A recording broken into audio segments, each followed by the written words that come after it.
Never allow anyone to make you question your self-worth,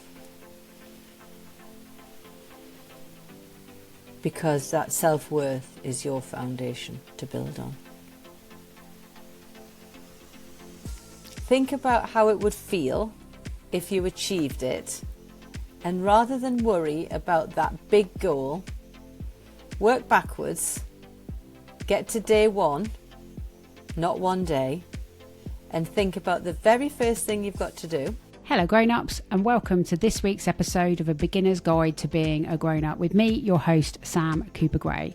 This week we interview Sarah Pittendrigh. She is a serial entrepreneur who has recently started an extra business, which is a new knitwear brand.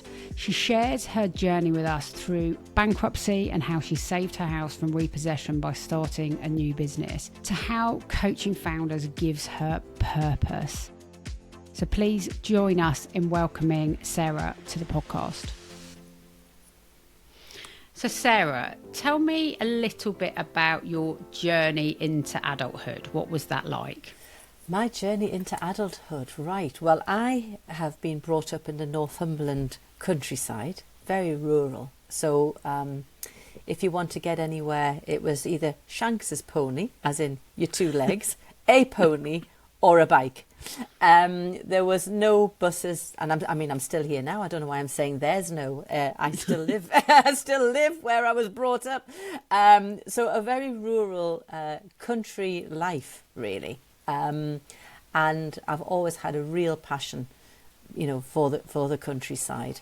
And I suppose ultimately I would have loved to have worked in some form of country style role, but the family felt that it was, in those days, get a good job, you need a stable job, something like, get a good PA's role or something like that, and I suppose that's at 19 I was doing a higher diploma in sort of business admin at a college, and I got some work experience in a factory called the Derwent Valley Food Group. And I don't know if anyone remembers the yuppie era, but they made the Phileas Fogg adult snacks. So you got mignon morceau and tortillas and things like that. Yeah. And I was the PA to the marketing director. Ultimately, when I did my work experience, they offered me a job. And that's how I ended up. I've sort of put that a little bit backwards, but I got offered a job after my work experience. Now that was a job I did, and I remember working in this vibrant sort of department, for want of a better word, and I wasn't really in the nuts and bolts of it, because I was just young, a bystander watching on and doing the do rather than the the creating, but I was inspired by it, and I suppose that was really where my love of sort of marketing and branding, and ultimately watching how the founders operated and dreaming that one day I might just have my own business. So that was kind of the starting point to it all. So it was you had entrepreneurial aspirations early on then? I really did, because my boss drove an Audi Quattro. And at 19, I was allowed to take this car to deliver the post. And I thought, if I want an Audi Quattro, I need to be like him. And, and I used to book their holidays and all of the other things for them. And I used to see that life, and I used to think, obviously, when you're young, you see the glamour. You don't see the grit and the resilience and the bits behind the scenes. Yeah. You're just totally, in it for the looking at the glamour and what it looks like on the outside. And that really, I wanted a bit of that when I was 19. I thought, this is fun. So tell me then, from that kind of first little nugget of, actually, I want the Audi, so I'm going to have to work out how to do something. Tell me a little bit about that journey on from there. So from there, I ended up working for a couple of years, I think, for an advertising and design agency, a solo entrepreneur again. He was setting up his business from home, so a very small business, and sort of got shown a bit of everything about a business, because obviously he was a solo entrepreneur, so you're doing a bit of everything from accounts to going out and learning account management and selling and doing. And so again, from working with that small business, I got to see a bit more of what it actually takes to build a business. And then I kind of went on, and I worked in different sort of industries, the pharmaceutical industry for a while, and then I worked for Land Rover and Jaguar for a while as a brand manager for a dealer group. I did 6 years there, and then I went on and I took a board position for a national corporate event and leisure business.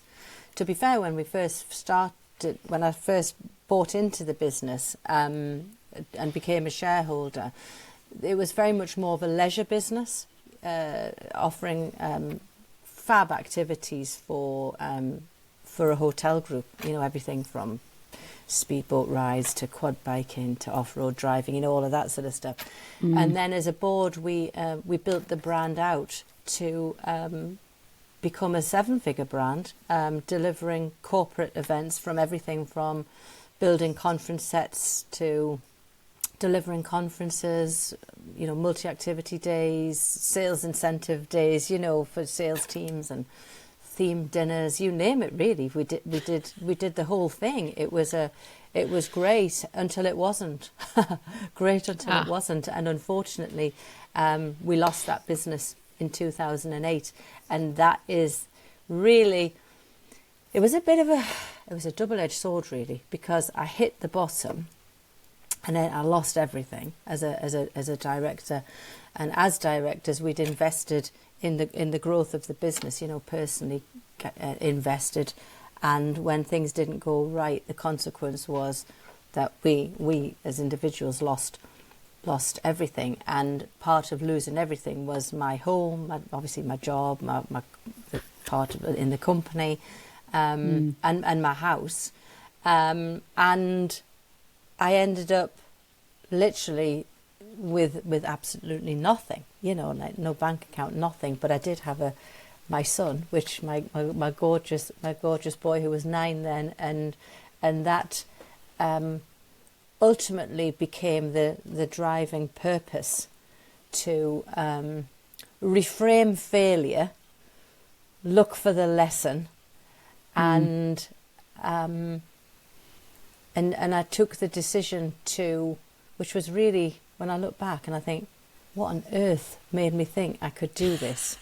I have no idea. But I made the decision that I wasn't going to lose my house. Even though I'd lost it, I was going to get it back. And I was going to set up a business that would enable my son and I to design a life we would love on our terms. Now, why on earth I even believed that to be true when I was in that situation, I have no idea. But that purpose of delivering that goal really for my son, so that, leading by example to show that, things can be really horrendous, but with a switch of mindset, you learn to look for the lesson, and that pain can become power. But it sounds a lot easier when I say it like that. When we throw in that I was agoraphobic, I was having panic attacks, that I was absolutely mentally, physically, emotionally drained, but then trying to put on a smiling face of everything's fine in the company of my son. I don't want it to be made out to be, that was easy, she lost everything and just picked up. Absolutely not. It was absolute hell. But there was a purpose, and I've learnt through everything now from that to put purpose ahead of fear, and purpose can outweigh fear when you channel that vision, So that's kind of. So you said you're not sure where you got it from, but if I just take you back to that, so bank manager metaphorically or physically knocking on your door and saying, Yeah. actually, this house is ours. Like, that must have been devastating. Yeah, it was frightening, devastating, absolutely. Because this is the house, obviously as we go further down the line, we'll find out how I got it back. But this is it's a home. It's a home. And at the time I was a single mum, and this was mine and my son's safe space. So it was far more than just losing a house. It was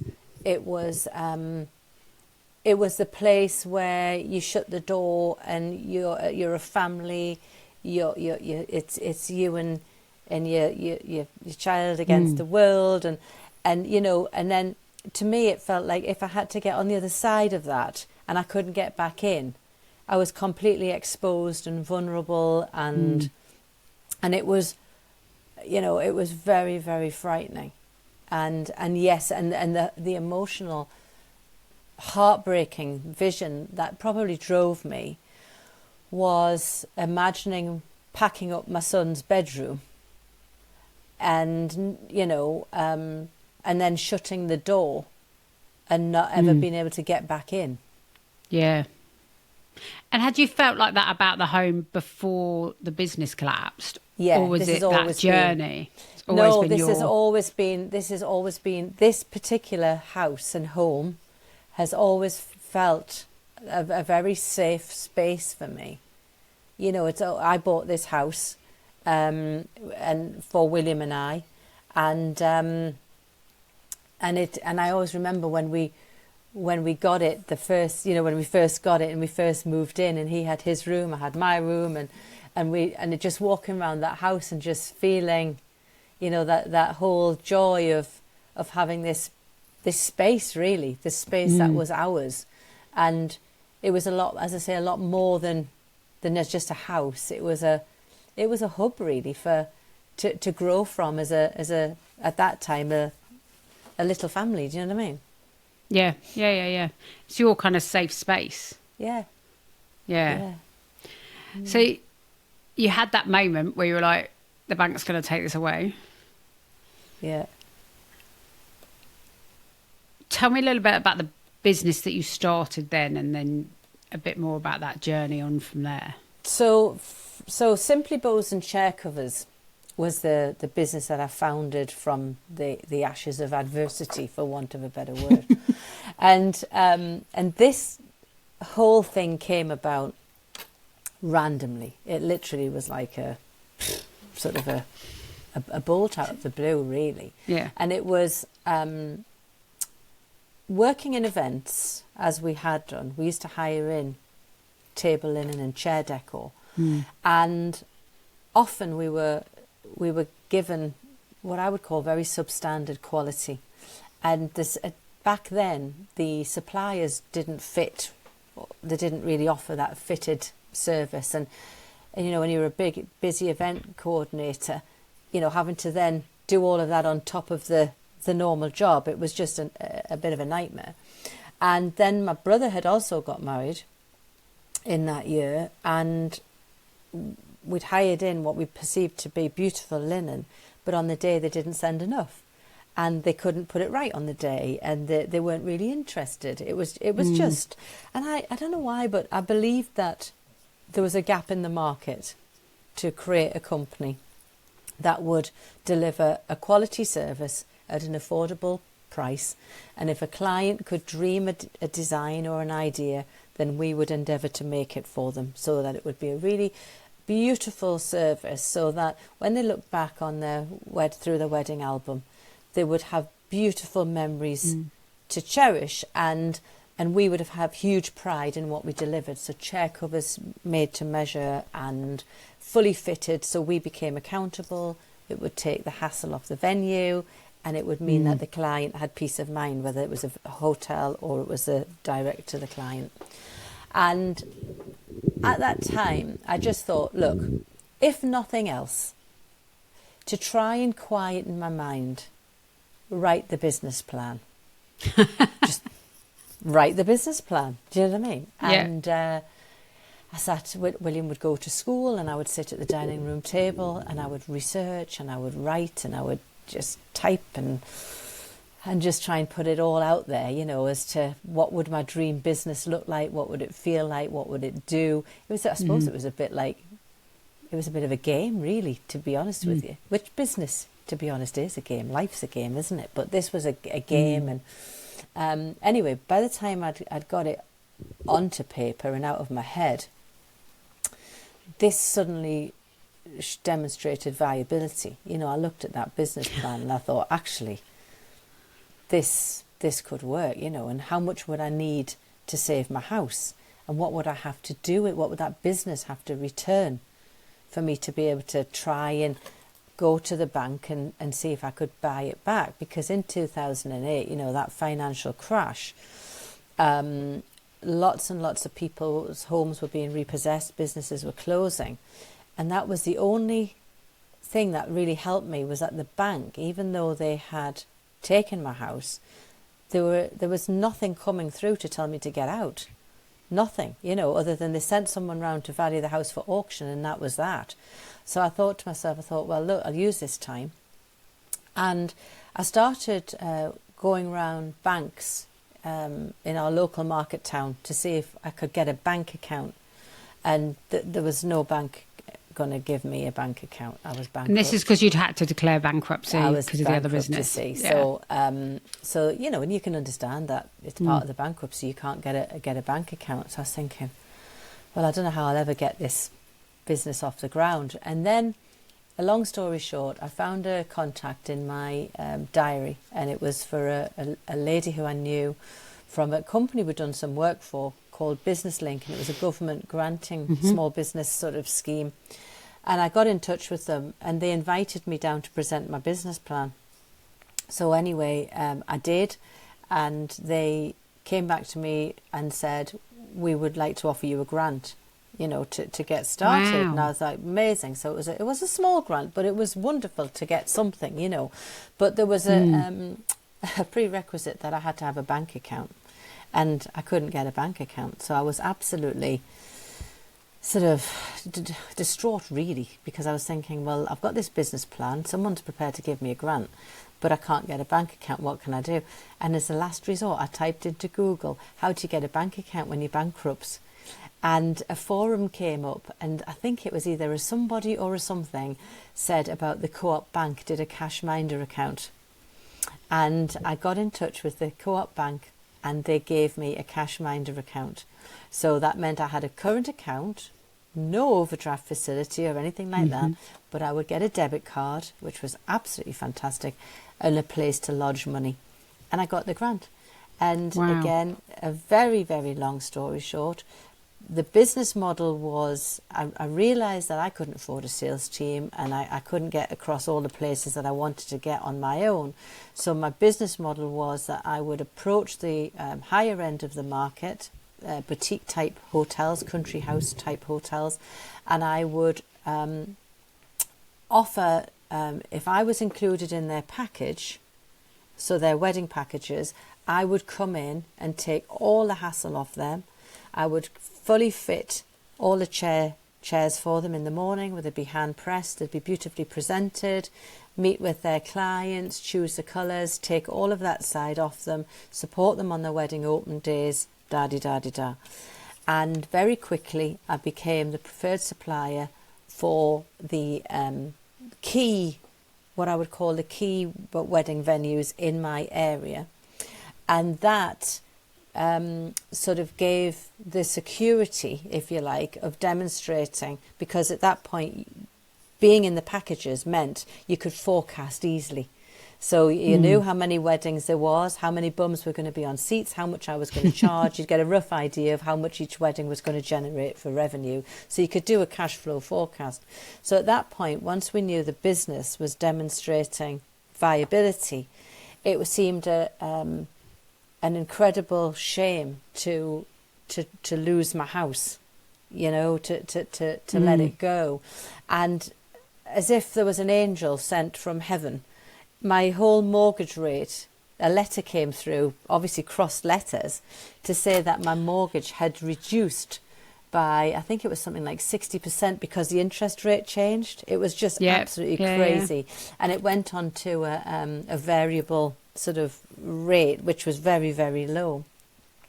And all the stars started aligning. So I went to the bank and I pitched for my life. I was basically told by the guy who'd valued the house for auction that he perceived it would be in a negative position because of the way that, you know, the economy and everything was. And my pitch to the bank was, well, look, if you're not going to get anything for the house, you know, if my family offered to lend me the arrears, if I could pay the arrears back and start paying my mortgage again, surely that's a better deal than you taking my house.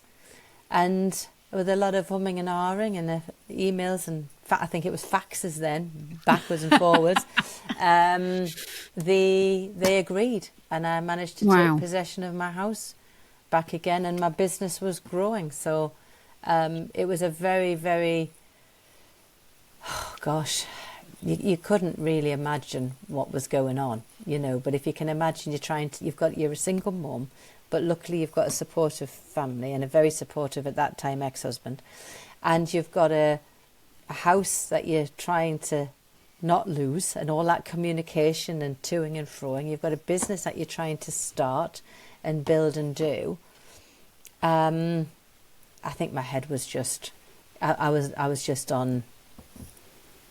I don't know how I got through it, really. I think you just get on you're on a mission. You're just on a mission. And it's when you have no other choice, right? You just, your back's against the wall and, you know. Yeah.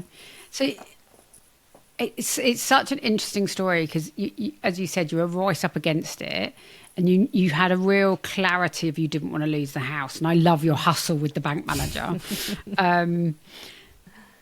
Because I would expect most people would not have thought of doing that. And as you say, you're not really quite sure where it comes from, but when you've got that sort of hustle and determination, if your 18-year-old self who was, you know, had really wanted just to stay at home and carry on doing what you were at home, but actually your parents had encouraged you to go out and kind of get a career of sorts and, you know, was aspiring after the Audi, but had no experience of business.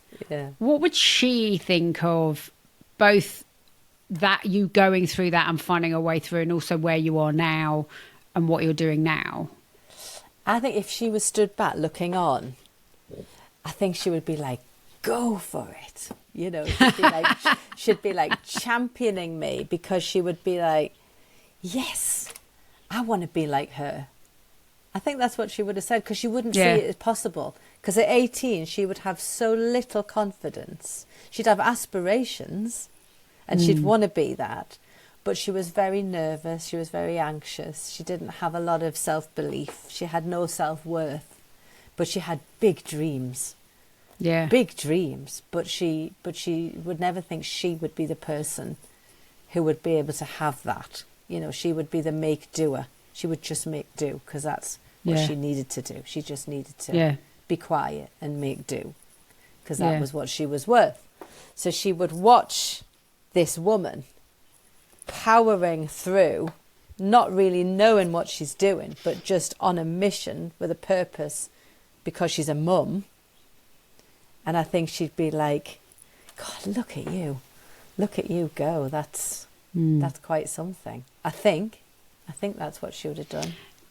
Do you think she had the same determination, but maybe in a quieter, shyer way? When she was 18? Yeah. She would have been too nervous. So she would have... she was suffering from too much anxiety and panic attacks, and she just didn't... She wasn't... she just wouldn't be confident enough. Do you know what I mean? She wouldn't be confident enough to. She would look outwardly really confident. Right. Okay. outwardly, she would look really confident, because that was her armor. Mm-hmm. But inside, she would be like, she'd be terrified. But look at what you've done with it, right? And you know. as you said before, that for the listeners, that you're sat in that house now, so it worked. Your hustle with the bank worked, and the serendipity of them not being able to sell it sounds silly, doesn't it? The serendipity of it being negative equity meant actually it put you in a position where you could really have a chance to really overcome it. Yes. So through that journey of having gone through that experience, your previous business, huge business, that sudden collapse during the financial crisis, picking yourself back up again, starting another business. I think sometimes when we do stuff like that, we really underestimate like what other people would think when they look at that and think, wow, what have they achieved? As you say, even your 18-year-old self would have been like, what? Like, go girl. Through all of that journey and out into where you are now, and I know you're going into a new foray into really championing British wool as well. Yes. So I think there's a real purpose to what you do and the way you do it as well. What's the best decision you've made in that journey? The best decision I made was not that long ago. Okay. And it was probably when I developed the I Can method. So, and it was in COVID. And with my husband and I, who was my ex-husband, and we remarried, and we had developed his family farm, and we'd built eight beautiful barn conversions. And we sold the last one just before lockdown. And I naively thought that, I suppose, having an amount of money would make me feel full of joy, and my anxiety and all of the other things would just disappear. They would just dissolve overnight. And when I was locked up in the house, and I couldn't run and I couldn't keep busy, I understood that I lived a life of avoidance. Okay. Avoiding how I obviously really felt, and maybe what I wanted or what I didn't want, and I felt very lost. And I was 49, I think about 49, and I'd achieved so much, but I never acknowledged anything I'd achieved. That was something that I'd never acknowledged, any of those awards behind me or anything. It was just a machine. I was a machine to make money, a machine to just... It's really interesting. Someone said to me literally the other day, and what you said has just triggered a memory, which is high achievers are really bad at acknowledging when they've done well, because there's always something else to achieve. That's exactly. It sounds like you were just like, that's great. Like, you've achieved things nobody else has achieved, but you were like, but it's still not good enough. It's exactly right. And what I realised, and what frightened me more than anything at that point, was that goal that I had just executed with my husband was huge, huge, and it returned a very good dividend. And at that point, and I realised that I didn't feel any different, I was really scared, because I realised that was never, I wasn't going to find that answer. Money was not going to deliver joy for me. And then I thought, well, if that's not the answer, I'm really scared now, because I'm never going to find out what happiness looks like, because I don't know what happy is. And that terrified me. So I have there's a story about how I have a dining room table, and everything happens at the dining room table. So this office is where I work in everything. This is the doing room. But the creating room is my dining room. I don't know why, but I always migrate to the dining room table to work on things, new ideas, whatever. So I went back to the dining room table, like I did when I set up Simply Bows and chair covers, and like when I started working on the property projects. And I looked at a pad, and I had a pen, and I was like, I don't know where to start. I don't even know what to do. Do you know what I mean? I don't know how to work this out. And I was really quite frightened, if you want the honest truth. And I thought, right, okay, I'm going to be really practical about this. I know how to build businesses. I know how to scale businesses. So what I'm going to do is I'm going to approach me as if I'm a business. How would I address it? What would I do to build this business? And I didn't realize it at the time, but I obviously had a very straightforward methodology that I realize now I use all the time. Questions, exercises to ask myself that were uncomfortable. Things that I had to address to encourage that growth thinking, to understand, where are you now? How did you get there? Why? Where do you want to be? When do you want to be there? What do you not want to take forward? What do you want to take forward? When did you last feel happy? How did happy feel? What's the gap between when you last felt happy to where you are today? What's happened in that window? What's lost? Where did you? And I started that, and then I did a SWOT analysis on myself to try and understand what my strengths were, what weaknesses could become opportunities, what opportunities could I see me having, what threats could get in the way of me, finding that joy and that happiness. And anyway, I did it, and I felt a lot better for it. And then I realised that there must be a lot of high performers who could feel like me, especially people who've exited from businesses, who've lost, thought it was a good idea to take the money, but then when they've taken the money and they've lost their purpose, they can feel incredibly like a fish out of water, because it's like building a business is raising a child. It is exactly like raising a child through the different ages and the thing. So you hear about the empty nest feeling when kids go off to university or they leave home and there's like that emptiness, and I think selling a business, when we finished that property project, that had been I think very much an intensive 3 years. And to suddenly, and when I handed those houses over to the new owners, I felt a real sense of, it sounds nuts, honestly, but I felt a real sense of loss. And it had been my husband's life and home for over 40 years, and the reason he developed it was a real sad story, that he farmed in partnership with his mum and dad, and his dad died first, and then 18 months later his mum died, both of cancer. It was and lots of other things started to happen and cause complications, and it lost all of its flow, and it seemed that the best thing at that time to do was to protect the legacy, if you like, and the inheritance for our son, to develop it and get the best return on investment and sell the land back into to retain it, to remain in agriculture. And that's what we did. And so anyway, I turned this methodology into a coaching program.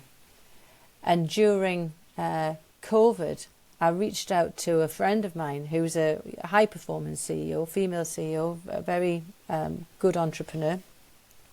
And I asked her if she would trial this coaching program that I'd written. And anyway, she agreed. And she was my first client.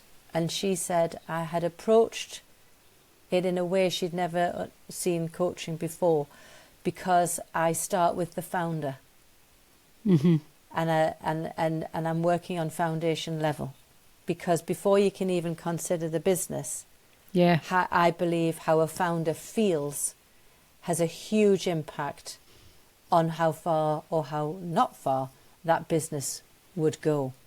And founder energy, founder confidence, all these different things that go on in a founder's life. I'm not a believer in work-life balance. I think it has to be a blend, because when you're a founder, as I've already said, it's like raising a child, where you don't separate yourself from that ever. And whilst you're in the ownership, if you like, for a better word, of your business, it's in your DNA. So my coaching program was all about creating a very safe, confidential space for founders to just go and, let off steam and and get some clarity and focus. So doing that and creating that program, that would be, going back to your question, is the thing that's really changed things for me, because I have met so many incredible women who have the same sort of have shared the same story as me and felt the same, and it's made me, as weird as it is, because I'm supposed to be helping them, but my kinds have really helped me, because it made me feel like it's okay, you know, it's not just you, you know, and I hear all these incredible stories and the journeys they've been on, and it's just it's just, I've just found it incredibly, one, humbling, two, empowering, supportive. So yeah, I don't know if I've rambled really there, and I'm sorry, but it's just kind of how it all kind of happened, really. And I found purpose from that. That mentoring the founders has really, really given me a huge sense of purpose and joy to pay forward, as if all of those things that happened haven't been a waste of time and haven't been as cruel as I felt at the time, because I've been able to pay forward that and see the joy that experience that I'm sharing can give to some other people who've thought they were stuck. Yeah, and that's so powerful, isn't it? So my next question is around advice, and I'm sure both during the highs and the lows of your life and career, you've been given lots of advice, and we've probably given out lots of advice. What's the best piece of advice you've been given that you completely ignored? Oh, I completely ignored. Goodness. Well, I always remember my dad saying to me, you never put your house against your business. Right. And I remember being terrified to tell him when I had. In fact, I don't even think I did tell him until I was losing my house. Because we put our houses against the business because we believed we had a watertight contract to deliver, you know, the goal, the big goal. So I suppose we did it thinking we would be all right. And as we know, there's no such thing as a watertight contract. No, that's very true. You live and you learn. So I think that it would have been good if I'd listened to that. But you came through it, and you've still got the house, so you found your way through. On that, and you might get out of jail free card here, because potentially the answer to this question is everyone, and we will put the link to your ICAM method is in a book, and we will put that in the show notes. So I might say, rather than giving you get out of jail free, the answer cannot be go read your book. Okay. So we like to set our listeners a personal challenge. Yeah. So from your experience, if you were going to set the listeners a personal challenge, what would your personal challenge to them be? My personal challenge would be, think of a goal that you really want to do, but you feel is out of reach.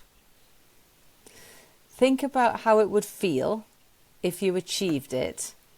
And rather than worry about that big goal, work backwards, get to day one, not one day, and think about the very first thing you've got to do. So let's use an example. You want to run a marathon. Just go and buy the trainers. And then see where the journey takes you. I love that. What a great challenge to give to people, because you're right. We can procrastinate. I am a procrastinator. You can procrastinate forever, can't you? But you do just have to do that one first step on the journey, and then you get traction, right? Yeah. I love that. So we hopefully do get sometimes people coming back and telling us if they've taken up the challenge. So hopefully we'll get a few listeners to come back and tell us if they've taken up that challenge. Yeah. And I can't believe it. We've made it to the final question. It's been so lovely talking to you today and learning about your journey, your highs and lows, and what your 18-year-old self would have thought about you. So obviously it's a beginner's guide to being a grown-up.